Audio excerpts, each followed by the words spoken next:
Deuteronomy 4:19. Nagaingon din mga higalang mga igsunan. Unless thou lift up thine eyes unto heaven, and when thou seest the sun and the moon and the stars, even all the hosts of heaven, shouldest be driven to worship them and serve them, which the Lord thy God hath divided unto all nations under the whole heaven. So imong makita sa mao nga teksto sa balaang kasulatan nga adunay mga tao nga nainganyo sa ilang kaugalingon sa pagsimba sa adlaw,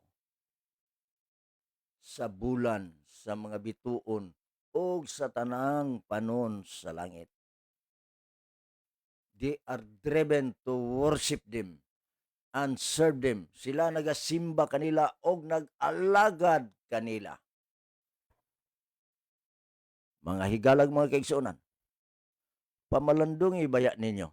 Wa ninyo mabantay nga sa inyong mga simbahan, inyong makita ang mga larawan nga adunay kahayag sa adlaw sa mga ulo ni anang mga larawana.